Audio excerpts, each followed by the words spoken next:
convidando o povo de Deus a abrirmos a palavra de Deus em Apocalipse 2, versículos de 12 a 17.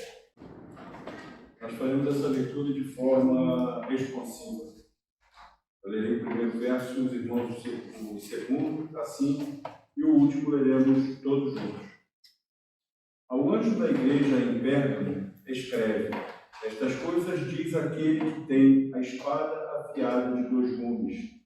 Conheço o lugar em que habitas, onde está o trono de Satanás, e que conservas o meu nome, e não negaste a minha fé. Ainda nos dias de Antipas, minha testemunha, meu fiel, o qual foi morto entre vós, onde Satanás habita. Tenho, todavia, contra ti algumas coisas, pois que tens aí os que sustentam a doutrina de Balaão, o qual ensinava a Balaque a armar ciladas diante dos filhos de Israel, para comerem coisas sacrificadas aos ídolos e praticarem a prostituição. Outros assim também, clientes da mesma forma, sustentam a doutrina dos nicolaítas. Portanto, arrepende-te, e se não, venho a ti sem demora, e contra eles pelejarei com a espada da minha boca. Quem tem ouvidos, ouça o que o Espírito diz às igrejas. Ao vencedor darei um maná escondido, bem como lhe darei uma pedrinha branca, e sobre essa pedrinha é escrito um nome novo, o qual ninguém conhece, exceto aquele que o recebe. Vamos orar? Senhor Deus Todo-Poderoso, obrigado pela tua palavra que foi lida, Senhor. Usa-me, Senhor, para a tua honra e glória, Senhor. Coloque, Senhor, as palavras certas, Senhor, na minha boca, Senhor. E abra, Senhor, as nossas mentes e corações, Senhor, para que possamos ouvir a tua palavra, Senhor. Aprendermos mais de ti, Senhor. E andarmos de maneira digna diante de ti, Senhor. Em nome de Jesus, amém. Amém.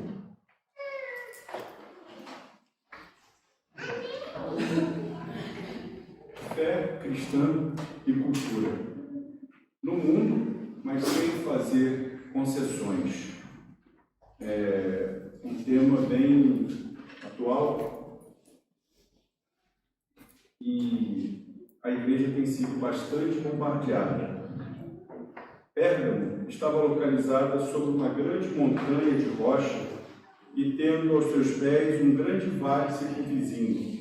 Era a capital da província romana da Ásia, conhecida por sua grande biblioteca, que possuía mais de 200.000 rolos de pergaminho. E em Pérgamo haviam vários santuários locais. Foi um importante centro religioso.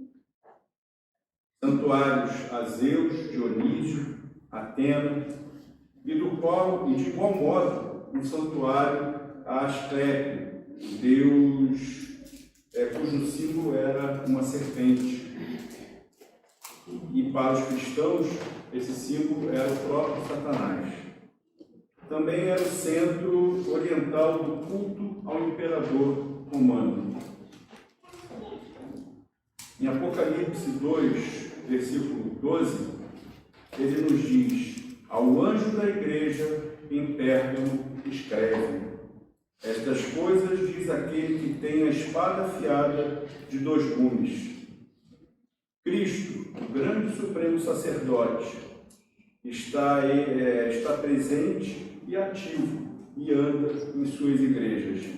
Se nós formos ver aqui na carta em Apocalipse, capítulo 2, nós temos 7 igrejas. Capítulo 2 e capítulo 3, são 7 igrejas que o livro trata.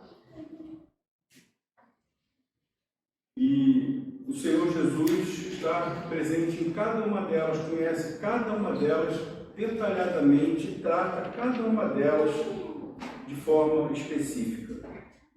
Então, estas coisas diz aquele que tem a espada afiada de 2 gumes, o Senhor Jesus. Ele se dirige aos mestres em cada uma das igrejas.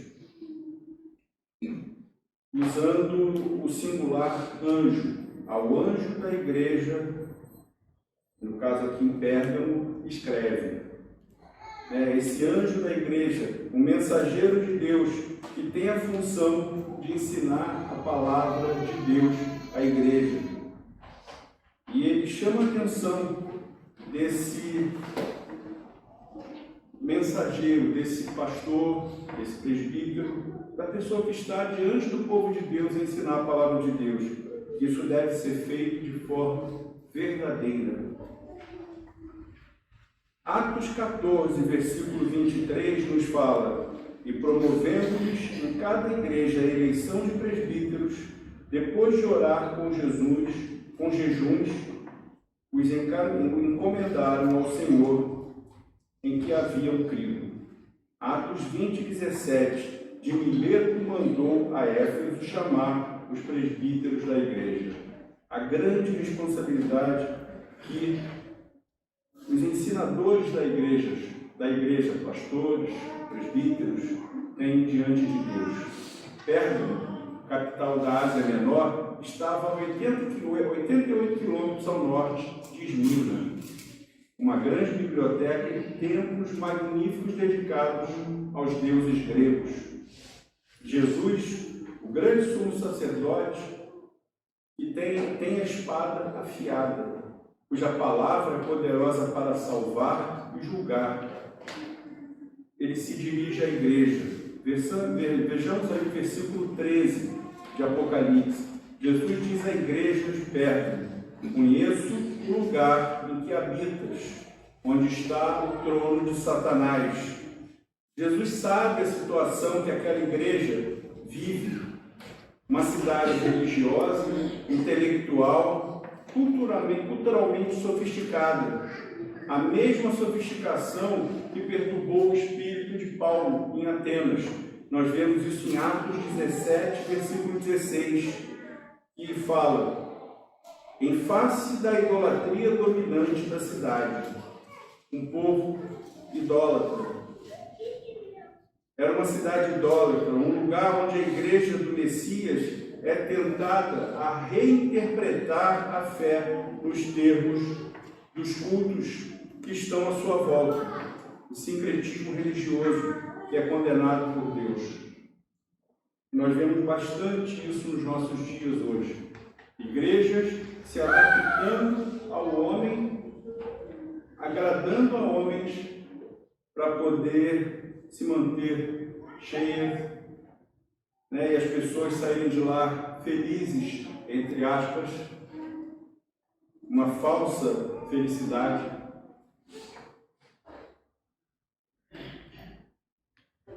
E aqui Jesus diz que Pérgamo era o lugar onde Satanás habita, onde está o trono de Satanás. E como reconhecer uma cidade onde Satanás habita? Uma das formas é quando se tem perseguição às testemunhas do Evangelho. A igreja em Pérgamo estava sofrendo perseguição. Um exemplo foi o caso de Antipas, servo de Cristo, fiel até a morte em seu testemunho.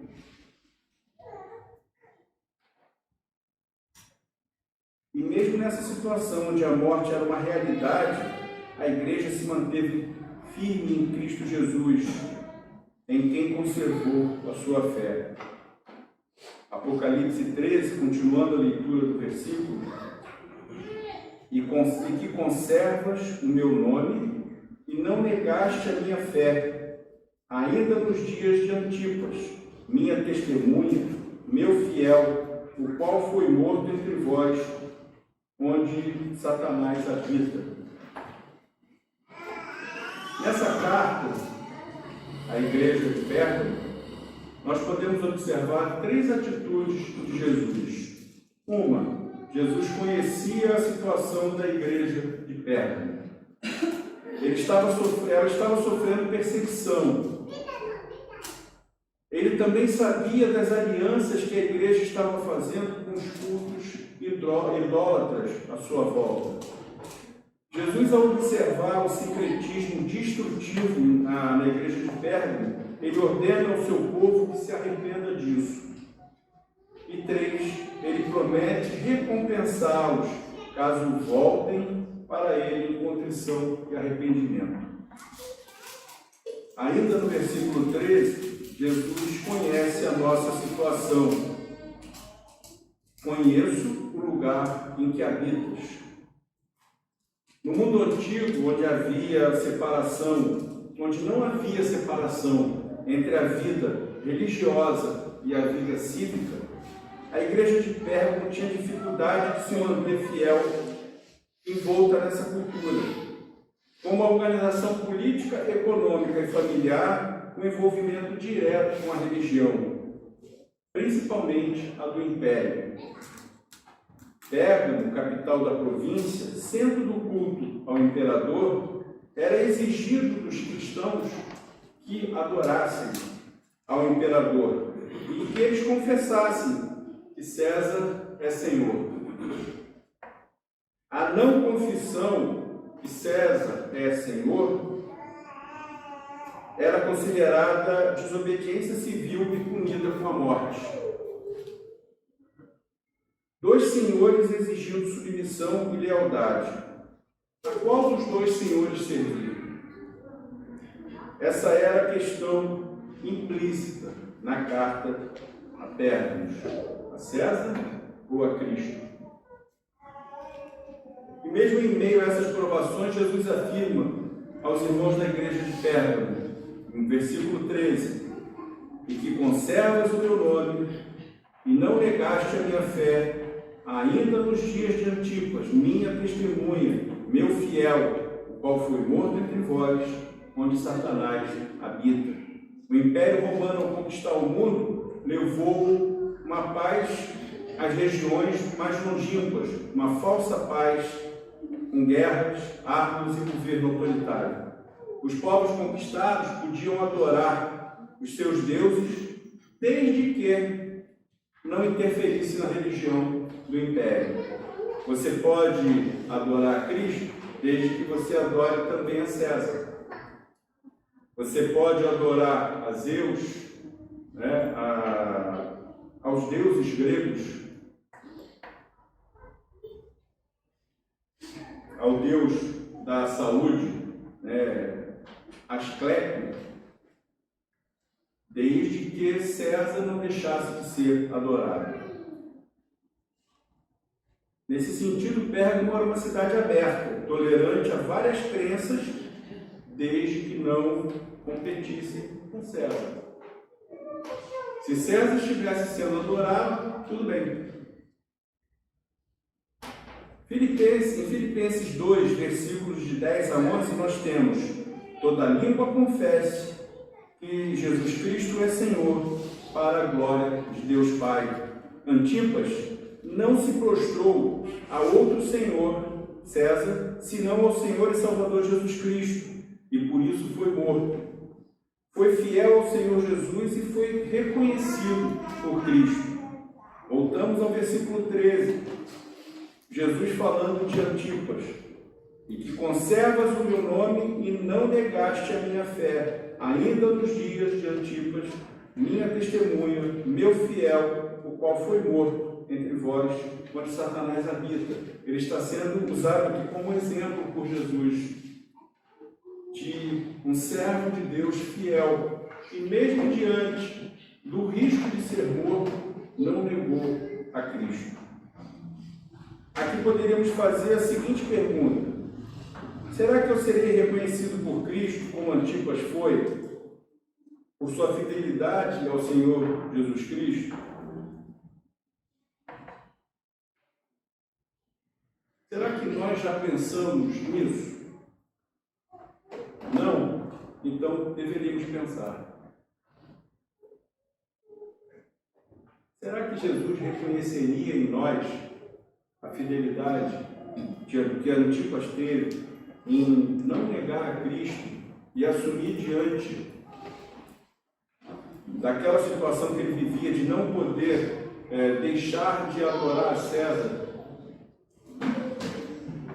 e ele não adorou a César. E nós temos outros exemplos na Bíblia, né? Os amigos de Daniel, que foram jogados na fornalha, porque eles não se curvaram ao imperador lá da época.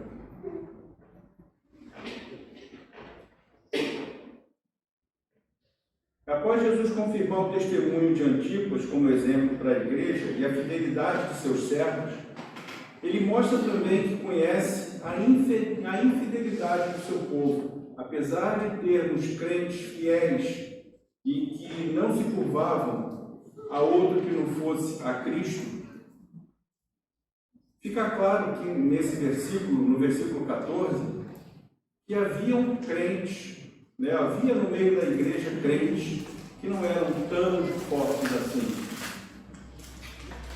E ele vem e diz aqui no 14: tenho todavia contra ti algumas coisas.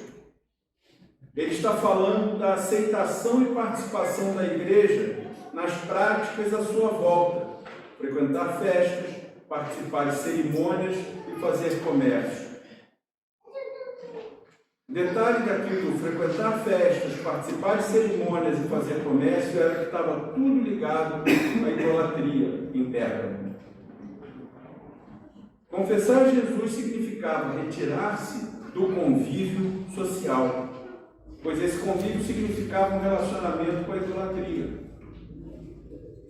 Lembrando que no mundo antigo não havia separação entre a vida religiosa e a vida cívica.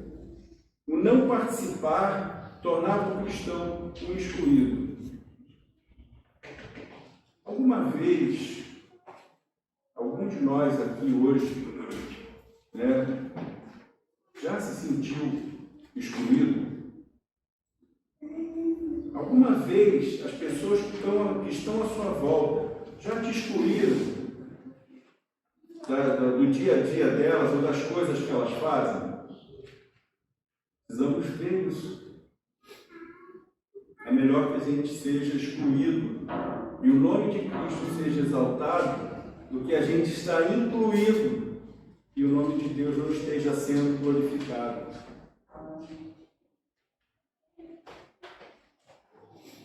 Então, voltando a Pérgamo, esses crentes que não participavam desses eventos da sociedade na cidade, eles eram excluídos. Confessar Jesus significava retirar-se do convívio social, pois esse convívio significava ter um relacionamento com a idolatria.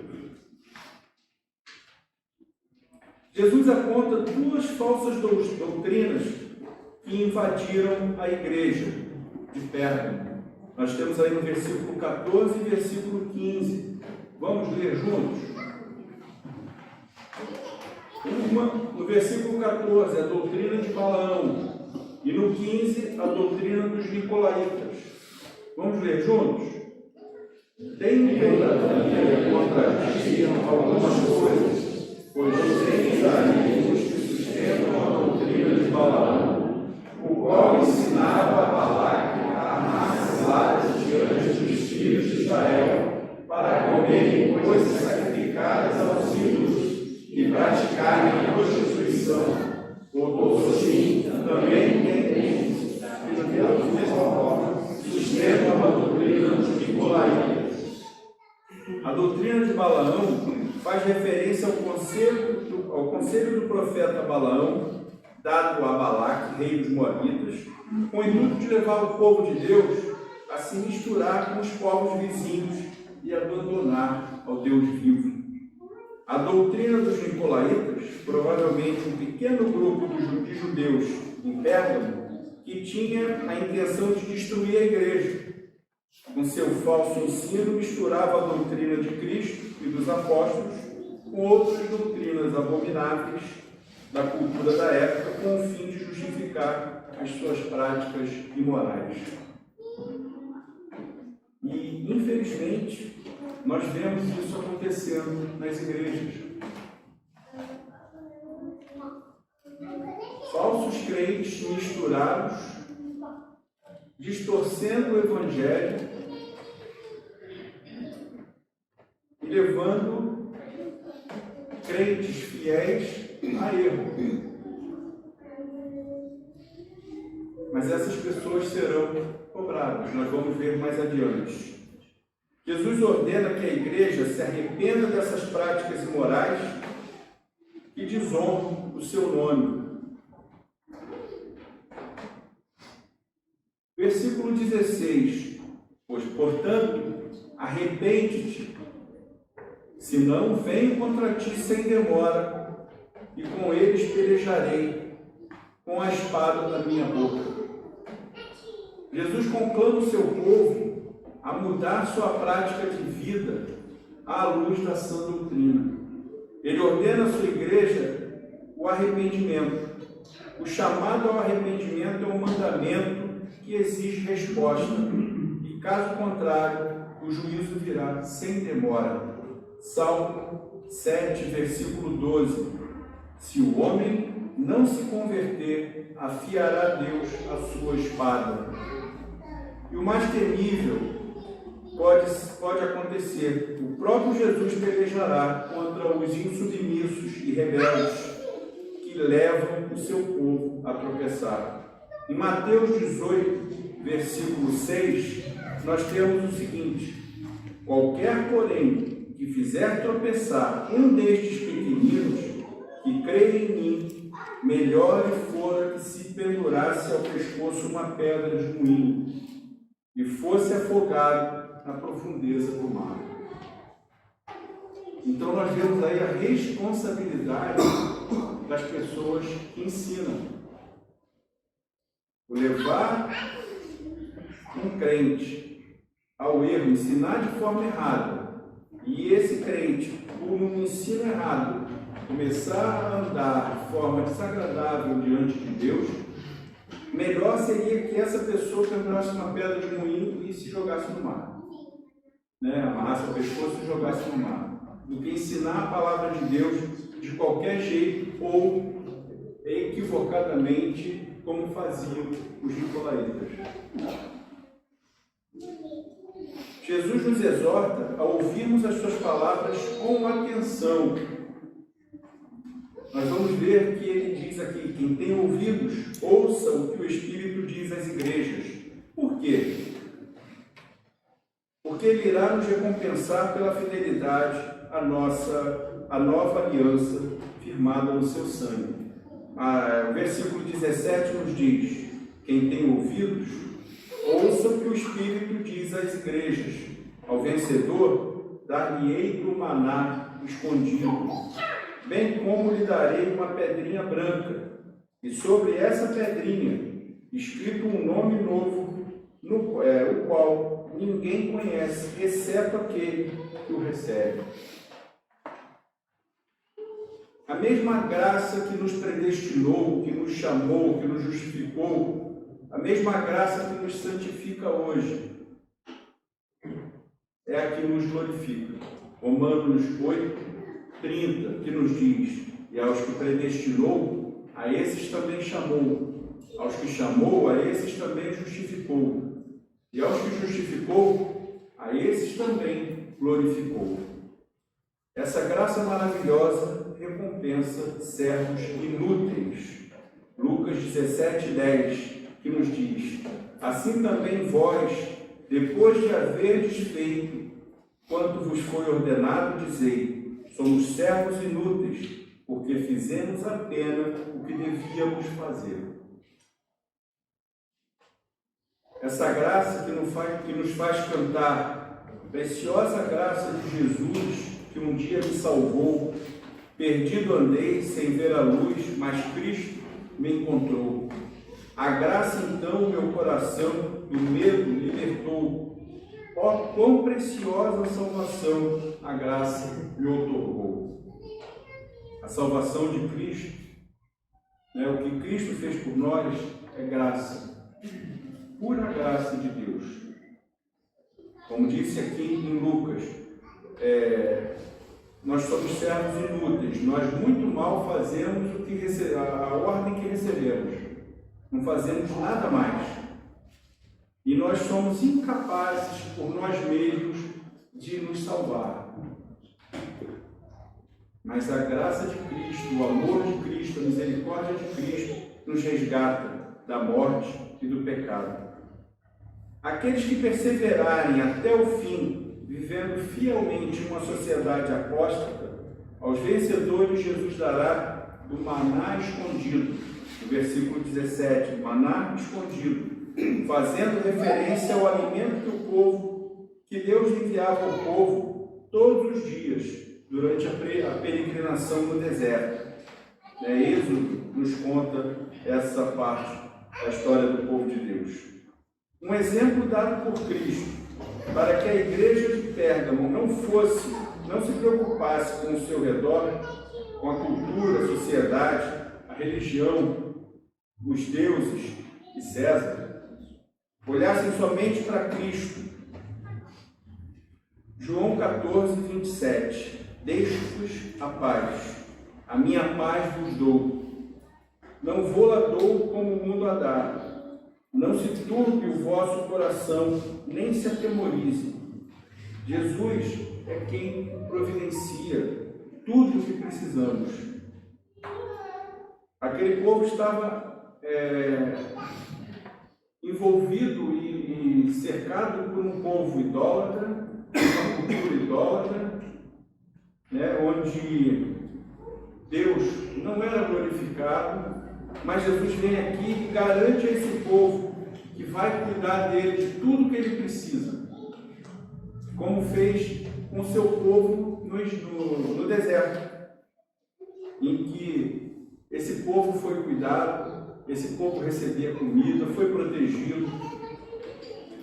Então Jesus é quem providencia tudo o que precisamos. Esse é o exemplo que devemos ter em mente. Esse povo, se não tivesse envolvido nas festas, no comércio de Pérgamo, na sociedade de Pérgamo, ele seria excluído. Seus negócios não gerariam riqueza para eles, não teriam sustento, mas Jesus garante a eles que Ele é quem provê isso tudo. Ele é quem cuida do seu povo. E que o povo não devia temer esse fato da sociedade de Pérgamo excluídos. Então Jesus promete também recompensar o seu povo. O versículo 17 diz que ele receberá, ao vencedor dar-lhe-ei do maná escondido, bem como lhe darei uma pedrinha branca. Uma pedrinha branca. No contexto da igreja de Pérgamo, a pedrinha branca era um sinal de admissão e aceitação em ambientes sociais. É como se fosse uma credencial. E Jesus refere-se a um novo nome que os fiéis receberão. Uns já receberam, alguns irmãos nossos já se encontram na presença de Deus, e outros ainda receberão. Nós que estamos aqui e os que ainda vão nascer. Aqueles que ainda vão se converter.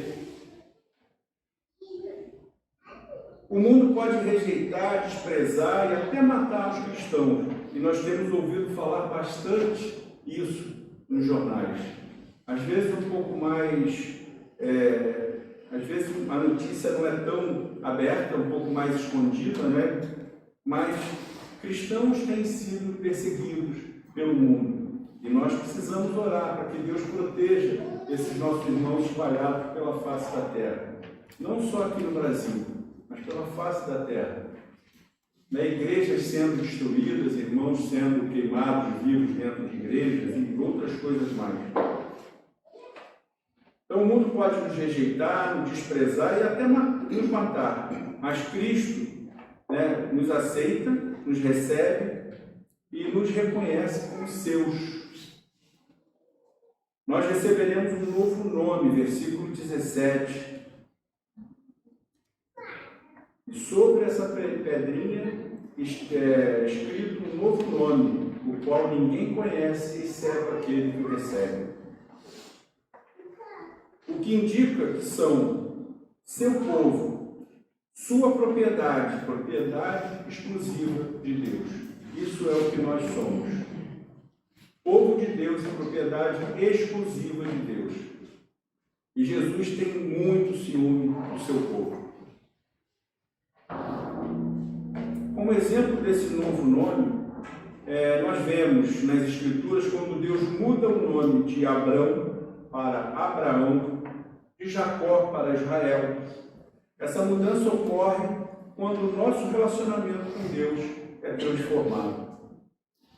O apóstolo Paulo escreve sobre essa glória a ser revelada em nós em Romanos 8, 17 a 19.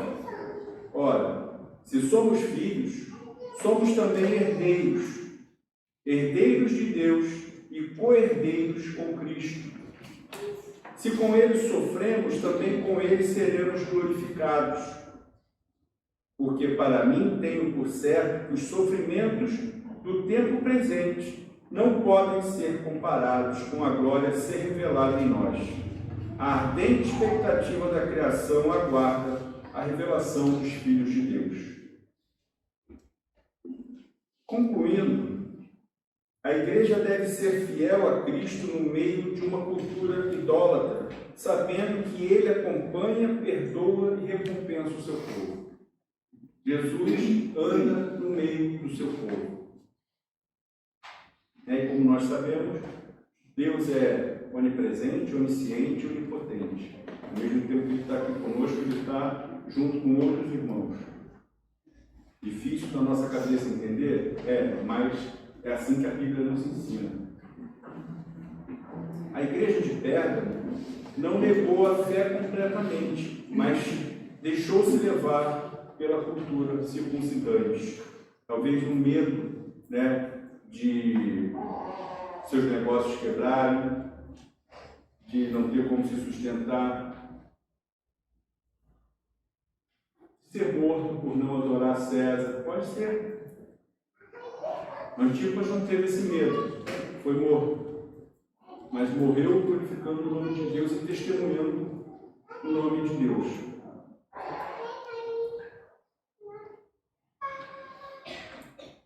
Às vezes nós temos medo, mas nós precisamos entender que Deus cuida de nós. Deus está sempre conosco. E Ele nos promete isso na Sua palavra. Ele não nos abandona. Assim como Ele cuidou do povo de Pérgamo, como Ele cuidou do povo de Deus, do seu povo, da sua propriedade no deserto, sustentando com comida, com água, protegendo do frio, do calor, dos inimigos.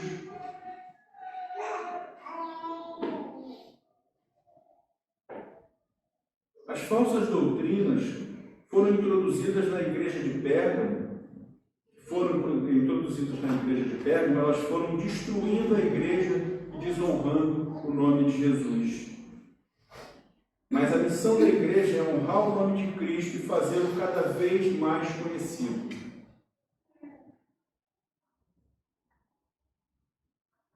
Devemos tomar cuidado para que o nosso ensino e vida não sejam um motivo de acusação, como foram os judeus infiéis. É o que eu costumo dizer, o pregar o Evangelho, às vezes, você prega o Evangelho somente com os seus atos. Você não precisa falar. Agora, se você falar e os seus atos falam o contrário, não adianta muito.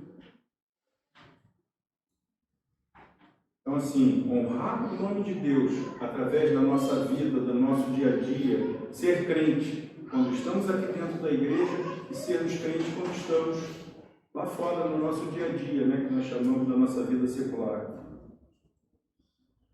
Sem medo de enfrentar o mundo que somos de Cristo.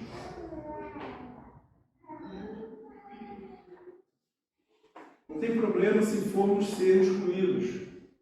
Se somos excluídos, para a gente deve ser um tipo de honra e de orgulho, porque é sinal que você está testemunhando que você é de Jesus. Testemunhando que você é propriedade exclusiva de Deus. Porque se o mundo gosta muito de você, você precisa parar para pensar e se avaliar. E avaliar a vida que você está levando. Se ela realmente está agradando a Deus. Como nós aprendemos na Bíblia, não podemos ter mais no Senhor, porque se você tem mais no Senhor, você vai aborrecer a um, né? Se amar mais a um, vai aborrecer o outro.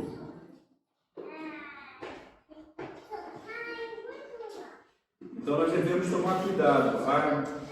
Aos pastores, presbíteros, professores que ensinam a palavra de Deus, devemos tomar muito cuidado com o que ensinamos, para que o Evangelho seja ensinado de forma verdadeira. Porque é de grande responsabilidade para quem ensina ensinar a palavra de Deus de maneira correta, de maneira agradável a Deus. Porque como nós vimos, aqui é melhor amarrar uma pedra ao pescoço e afogar no mar, do que ensinar a palavra de Deus de forma errada, levando os pequeninos ao pecado. Romanos 2:24. Pois, como está escrito, o nome de Deus é blasfemado entre os gentios por vossa causa. Quando os judeus ensinavam de forma equivocada a palavra de Deus no meio do povo de Deus na igreja interna. O nome de Deus estava sendo desonrado, quando nós dissemos aqui da cultura dos nicolaítas. O Senhor Jesus é o juiz da igreja e Ele é zeloso pelo seu povo eleito. 1 Pedro 4,17 nos diz: porque a ocasião de começar o juízo pela casa de Deus é chegada. Ora, se primeiro vem por nós, qual será o fim daqueles que não obedecem ao Evangelho de Deus? E indo para o momento de aplicações, para finalizarmos a meditação desta noite, eu gostaria de lembrar no mundo, mas sem fazer concessões. Estamos no mundo, mas não somos do mundo. Sendo um pouco mais claro, devemos dizer não às coisas do mundo. Fomos excluídos dele, por isso é um bom sinal. Se o mundo odiou a Cristo, porque ele não nos odiaria. Então, no mundo, mas sem fazer concessões. 2. Devemos atentar para o nosso envolvimento com a cultura idólatra à nossa volta. Temos que estar bastante atentos. Às vezes não olhamos com os nossos olhos mais atentos e permitimos nos envolver por coisas erradas. Temos que tomar cuidado. Precisamos buscar sabedoria para discernir os tempos, observando atentamente a sã doutrina, sem fazermos aliança, espúrias, preocupados com a aceitação social.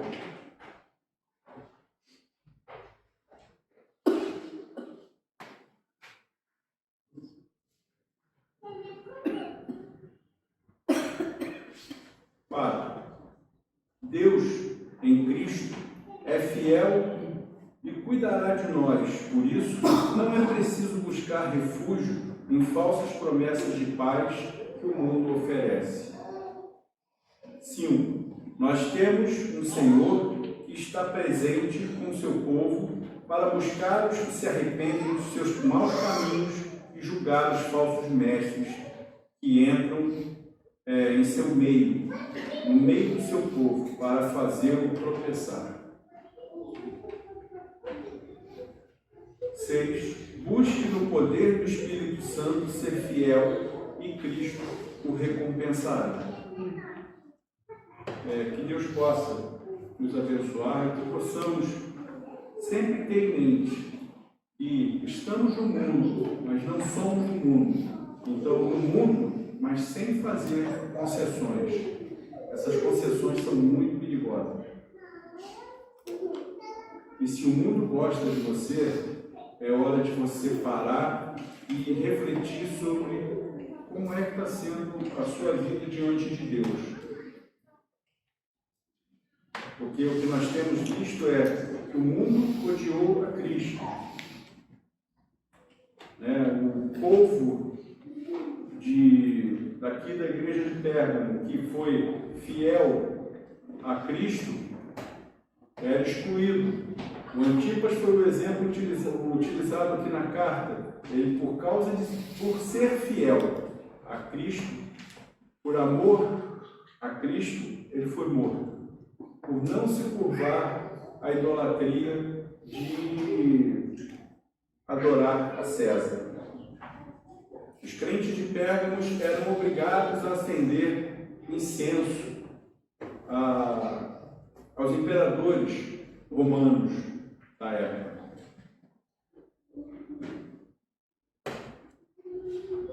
E alguns servos de Deus disseram não. Então, nós precisamos refletir sobre isso. O mundo cada vez tenta nos envolver mais.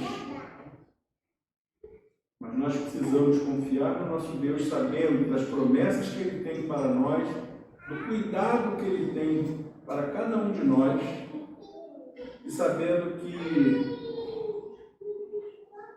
o morrer para Cristo é melhor. O Paulo dizia que era melhor morrer do que estar vivo, era lucro.